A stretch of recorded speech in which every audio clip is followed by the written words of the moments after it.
Hello and welcome to another episode of A View from the Top. I'm Adrian Cropley. A View from the Top is a regular podcast from the Centre for Strategic Communication Excellence, where I interview some of the world's leading communication professionals as we explore their career journey. To be sure, now I'm not saying that in my best Irish accent, I'm thoroughly excited to have my first ever guest from Ireland. And let me tell you, it's about time I caught up with Joanna Parsons in Dublin, who only just this year has been made a Fellow of the Institute of Internal Communications. No wonder, not only is she the Regional Director for Ireland, but is on the Board of Directors for the IOIC, and her list of accomplishments within our profession is outstanding. I couldn't believe it when I was having a look through everything that Joanna has done. So Joanna Parsons is a multi-award-winning communication professional who is at the top of her game when it comes to internal communication. And with her training as a sociologist, she has integrated this expertise into the work helping organizations thrive through effective communication. She currently works with a tech company called Teamwork as head of internal communication and culture. She played a leading role in the Irish police force during COVID-19 as their head of internal communication during the pandemic. It was great to see that she won 4 communication awards for the work that she did with them, delivering at that time, including first prize in the prestigious Public Relations of Ireland Awards, which, I'm going to ask her about without a doubt. So welcome, Joanna. I am so pleased to be talking with you. Oh, thank you so much. Thanks for having me on. It's great to have you. And before I take you back to where this career of yours started, I have to ask you about your work with the police force. Tell me about your role during COVID-19 and particularly those awards. Why were they so important? So this role with the Irish Police was super interesting. I took the role with them in May of 2019, and it was such an interesting role because it had never been done before. I was the first person in the 100-year history of the police to hold this title.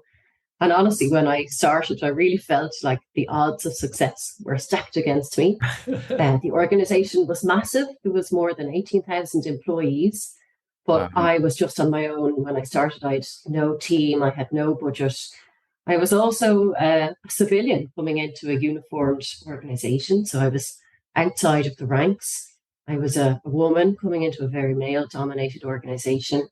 I was also, relatively young, coming in at a very senior level, the equivalent rank of a superintendent. So I still remember that first day walking up to the police headquarters and just thinking, what am I walking into?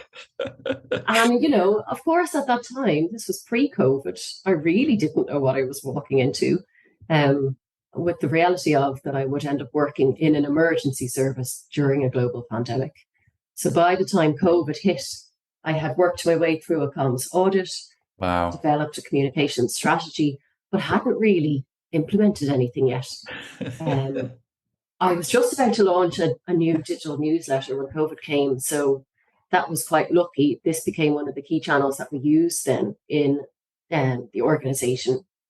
And I knew from talking to police officers that what they really needed was short, crisp chunks of information that were easy to understand and digest very quickly. I mean, they're really busy. They haven't got time to read big, long tropes. So I put in, say, a word count limit of 200 words per article. And I really focused on, I love that American military communications principle of bottom line up front. Yeah. So what do you want people to know or to do? Put that first. Put it as the headline. Make it quick and let people get on with their day. So I launched this newsletter. And I mean, I knew from the audit that I had done that it would be helpful to people. But honestly, I was blown away from the reception that it got. I mean, I had emails coming in from all over the country from police officers I didn't know and hadn't met to say, I don't know who you are, but thank God you are here. Thank God you're here and you've arrived. It was so nice. And one superintendent actually really summed up the impact that I had during COVID. It's a quote I'll always remember. He said, "The fog of confusion has lifted." And I just thought, oh, fabulous because it was a time. You think back to the start of COVID, like the laws were changing, the health guidance was changing. It was so confusing. So Mm. my role was to cut through all that and make it clear, this is what you do, this is how you stay safe, this is how to behave, this is what to do. They, they really gave you your elevator pitch, didn't they, with that quote? I'm reflecting on that, going, how perfect is that? I actually have it written on a piece of paper stuck above my office, so I remember this is what I'm here to do. I love it. I also was lucky enough then, I spent a lot of time in an advisory role with senior leaders. So I became nearly best friends with the chief medical officer in the police because he really needed people to be clear on how to stay safe. But he obviously is a medical doctor, so he has his own sort of medical language. Yeah. So I acted almost as his broker of understanding. So I could translate all of that into language that would resonate with frontline police. And honestly, by the time I left the police, I'd say my biggest challenge was that I was just struggling for time because I was so sought after for advice and guidance from leaders, and probably had developed a good reputation by then as, I wasn't just good for making a post or writing a newsletter, but good at solving problems. Isn't that when you feel that you've really arrived in this profession of internal communication? So that when it's your advice that is sought, not the fact they want to come to you to tap, put something on the desk and say, can you pretty this up for me?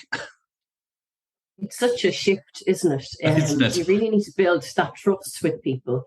Part of the trust, actually, and it sounds ridiculous, but part of it comes from winning external awards. So then when you're back in your organization, you can market yourself as, I am an award-winning communicator. And people go, oh, let's go have a chat with her. She sounds quite good. Absolutely. Isn't it great for your own reputation and brand when you do that? But this particular work that you did, it was 4 awards in the one, in the one organization.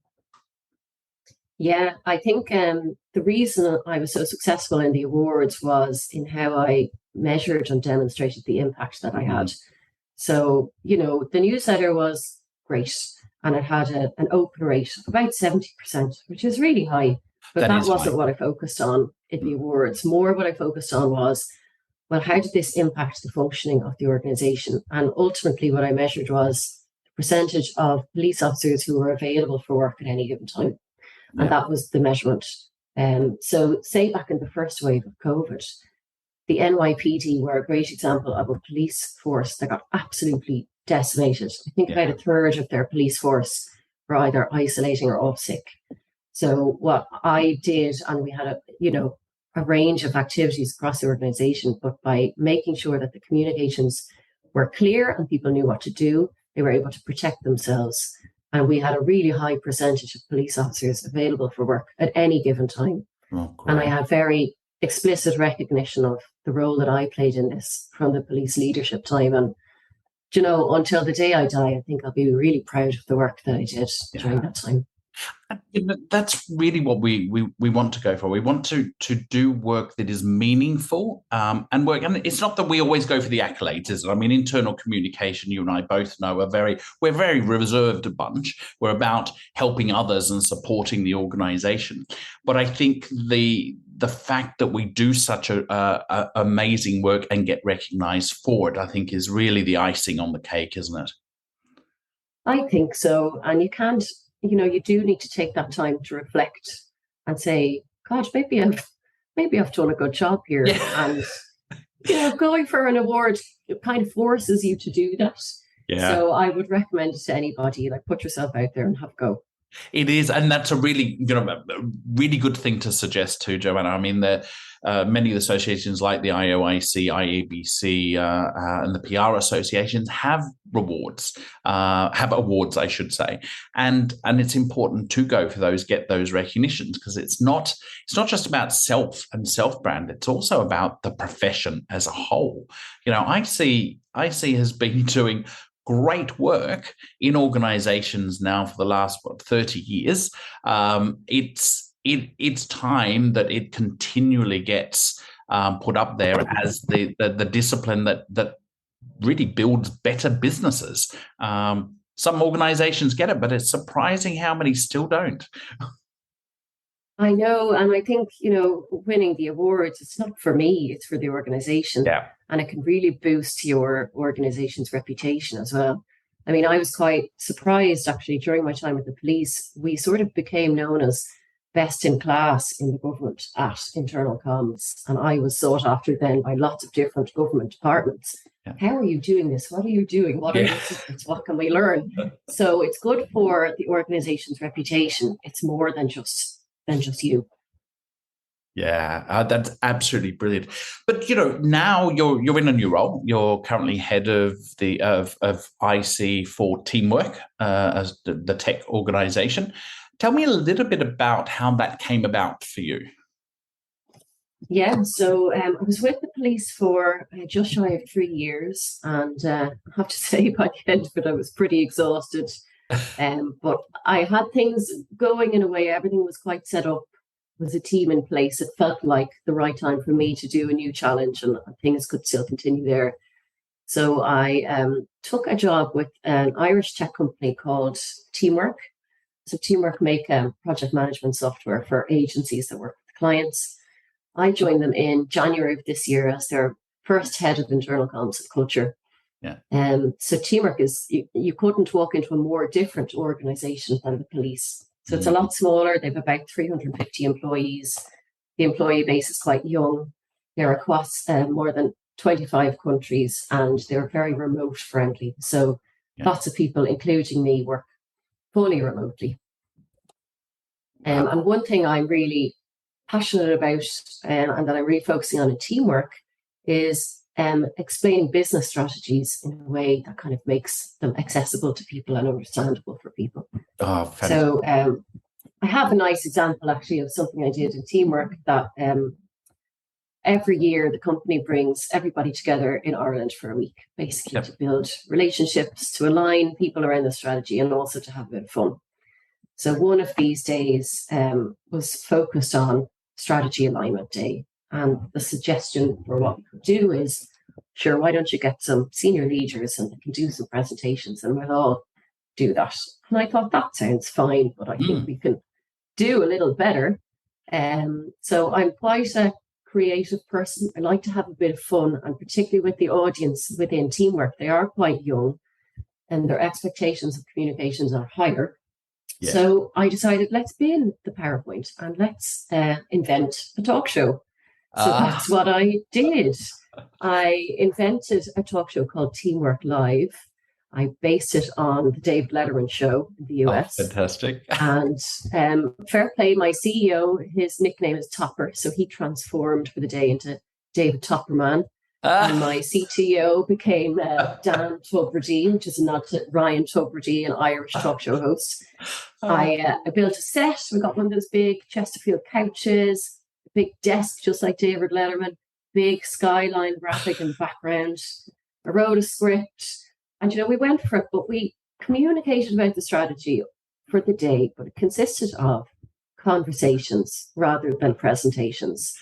And we just had different people would come up to the couch for a chat. Yeah. And then also to make sure that the audience wasn't just listening all day, I deliberately interspersed it with different bits of audience interaction. So a very simple thing I did, and didn't cost anything, was I invented a silly little game called Acronym Bingo. I took the most common acronyms that you're likely to hear in Teamwork, put them on a bingo card, and everyone had them in the audience.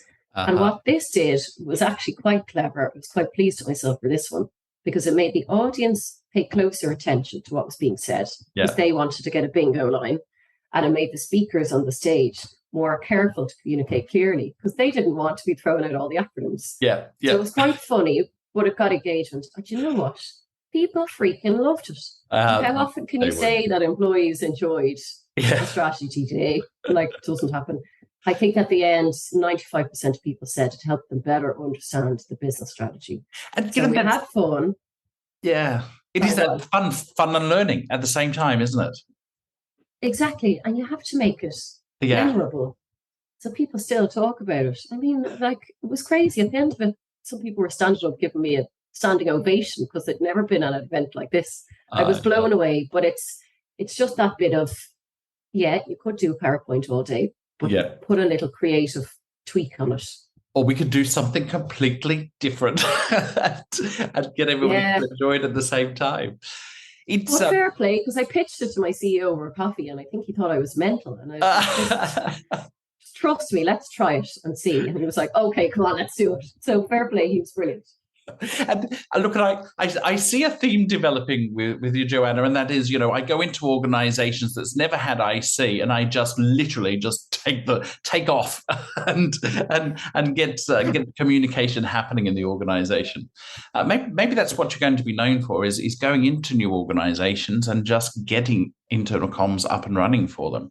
How much fun they would have had too. But where did this all start for you? I know you trained as a sociologist. Now, was back then when you decided to do that training, become a sociologist, did you know you were going to be in internal comms, or what did you think you were going to be doing? Oh God, no, I had never planned on working in communications. I look back and, the signs were there. I was totally obsessed with reading and writing from as young as I could remember. I used to write my own little storybooks as a child. My mother reminded me once that apparently I told her I wanted to marry the English language because I just loved it so much. But I never studied communications. I studied sociology for 4 years in Trinity College here in Dublin. And I picked that because I was always fascinated by people and culture and how groups of people interact with others. So I trained for 4 years on how to study people, analyze people, measure people, obviously never knowing at the time that these skills would be super valuable in a communications world. After that, I did a master's degree in international development with the view to working in humanitarian aid or overseas development, areas I'd always been passionate about. I'd say I'm a very purpose-driven person. I always wanted to do something good or something that meant something. So I worked in the charity sector then for 6 years. Right. And during that time, I sort of fell into a communications role. And that was quite a muddled role. It was a mix of internal and external. Right. I did things like I was quite a good writer. So I became a ghostwriter for the CEO for like stuff going into the media. I would write blogs for the website. I spent a year living in India with an NGO. I did a lot of kind of storytelling, photography, blogging. I am sure there's some stories there. I look back sometimes and I think, Jesus, how did I do that? How did I do that? Yes, well done.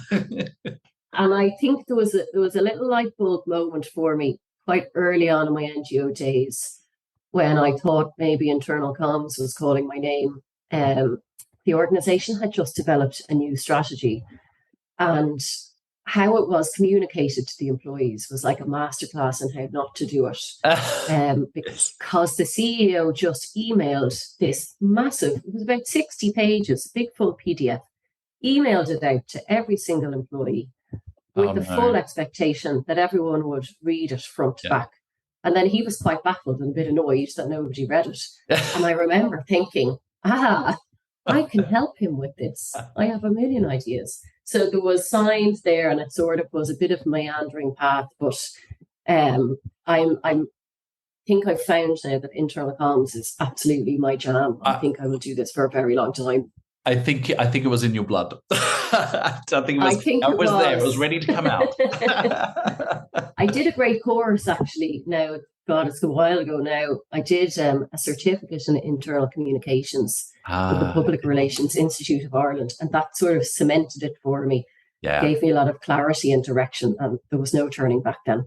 That is absolutely awesome. I think once you do that training, it kind of reinforces the fact that, yep, this is what I was supposed to do, and everything that I've done to this point was preparing me for this moment where now I'm in my element, I'm doing, and I'm making an impact in organizations.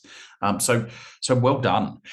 But let's share. I mean, this podcast is all about sharing some of those tips, those lessons in life.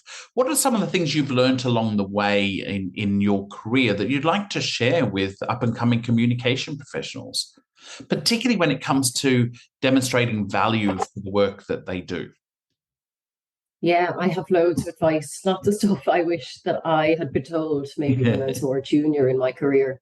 I think the first thing I would say um, is don't self-select out of a potential job just because you think you're not good enough. So, for example, when I went for that job with the police, I nearly sent in the application up, like kind of as a joke, because I was like, there's no way that they would pick me, but sure, I'll stick it in anyway. But they did pick me, but I nearly didn't send it in. So that would definitely be my first piece of advice. Like, let them decide. You don't put yourself out.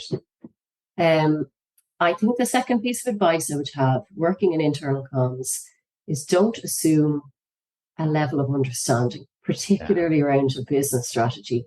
If you're interviewing senior leaders and they say, oh, yeah, everyone understands the strategy here. Oh, yeah, that's fine. Don't take their word for that. Often, even middle managers haven't a clue, and that could be a lot of misalignment then. So don't make assumptions. I would say a good piece of advice, and this comes back to what you're talking about, demonstrating value. The types of people that are often drawn to working in communications are very lovely, creative, kind-hearted people who really have trouble saying no. So if this is you and you don't know how to say no to people, you need to learn that. You can't be an order taker to be an effective communicator. And I mean, a good internal communicator won't act as an organizational postman. You're not here to take a message from Mary and stick it in the newsletter. So you really need to focus on what matters to the business, and to say no to everything else. And I think linked to that probably is, you have to be confident in your own skills to have challenging conversations with people that might want you to act as that postman. So I spend a lot of time with leaders, for example, helping them to identify their communication objectives. So if you have someone that comes to you just with a tactical solution and they want you to execute on it, they might say, oh, I need a blog, or I need a page on the intranet. It's not your job to say, oh, of course, when do you need it? Or how long would you like it? It's your job to what colour would you like? Yeah, did you have a design in mind? It's your job really to have that. It can be a challenging conversation, but what are you trying to achieve with this? What do you want people to do or to feel or to think on the back of reading this? And to help them identify what it is. And often when you do that, the blog will fall away. And often it's actually when you need to go and have a conversation with your team. That's the tactic. And I think, one more piece of advice I would give is set some boundaries between your work and your life. I think in COVID, we were all at home. Lockdown was there, so you couldn't go to the gym, you couldn't go out. And I think a lot of us kind of got subsumed into our work. I mean, I went so far down the rabbit hole when I was in the police. I was convinced at one point that if a police officer got COVID, it was my fault because I hadn't clearly communicated how to stay safe. Like, I was just so far gone. So to make those step outside your job, it's not your whole life. It's just a job. And to compartmentalize it a little bit. That's really good advice, because I think, and we've been dealing with our mental health research just recently in the centre, and we are very concerned about communication professionals not separating work and life and getting that balance. We're even starting to advertise doing a retreat, so people starting to ground themselves again and look after their own mental health. So I love that advice, and the whole piece around being the advisor, being strategic about what you're doing and what is the outcome from the communications, and move from that order taker. So thank you so much for sharing those wise words of wisdom, and that's going to help our people listening to the podcast in terms of how they navigate their career from somebody that's made it. But before I go, I need to ask you one more question, and that is, where to from here? What's up? I mean, you're at the top of your game in this organization now. But what do you want to do next? Oh, that's a great question. I think there's probably two themes that are stretching out in front of me. Now, I've only just joined Teamwork this year, so I'm definitely going to be here for a while. For me, I've sort of developed my own philosophy, I suppose, around internal communications over the years. And that's around the quality and standard of the communications that you are delivering to your employees has to be the same quality and standard as that you're delivering to your customers. So I did an exercise in a previous organization where on one screen I had the company intranet, which was for employees. The other screen I had the website, which was for customers. And I mean, there was no comparison. Like, how could you serve up such terrible quality to your employees and stand over that? So I think the companies that are going to twig onto this and to start investing more and understanding that their stakeholders, their employees are their biggest stakeholder, they're going to really see the results from internal comms. So that's something I'm focused on in teamwork. You know, we saw that with the Teamwork Live talk show. That's the standard you would deliver for your customers.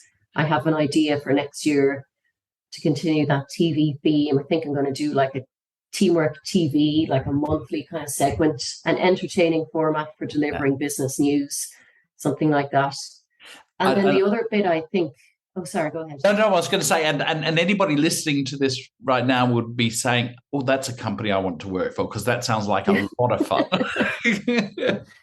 It is a lot of fun, and it's nice. It's a company that prides itself on, we work really hard. We are very focused on results and outcomes, but we also want to have fun and look after each other. You can do both. You can have it all. So it's nice. I think the other theme I'm really kind of leaning into at the moment is, it's not that I think there's going to be a backlash against employee engagement, but I think it's going to be focused a little bit more. Employee engagement is so broad, it often gets bundled in with internal comms. People don't really know what it is. But there's, in that Engage for Success report that talked about employee engagement, they talked about strategic narrative as one of the driving pillars of engagement. And that's all about alignment, aligning your employees around the business strategy. Do they know what it means? Do they see themselves in it? Do they know how to execute against it? I think that should be the focus for a really good internal communicator, because then you're working towards what the business needs. You'll gain that trust because you're not wasting your time on sort of fluffy stuff. So that's going to be a theme that I'm going to lean into. We started it with the Teamwork Live, going to continue it through the TV show, maybe a newsletter. That would be my focus now, I think, going forward. Brilliant. And then it is great just to hear how much you're involved with the profession as well. And I think when, being a fellow of the Institute of Internal Communication, and also, your work on the board and at the region, I think for up-and-coming communication professionals, getting involved with their professional networks, their associations and things, and is having a huge impact on our profession as a whole. And, where we are seeing internal communications specifically being much more front and center in organizations. And I think you're quite right in terms of organizations that really get it, put that energy into internal communication, not just on the public image and communications to the external market. So it's been great talking to you, Joanna. I can't believe how time is up and we have to wrap up. But it's been an absolute pleasure talking to you. Thank you so much. I've really enjoyed it. Terrific. We're just going to have to do it all again at some stage, Joanna. So thank you again. And thanks everyone for joining in on this episode of A View from the Top. I look forward to engaging with you on our next episode from A View from the Top. So stay tuned and thank you.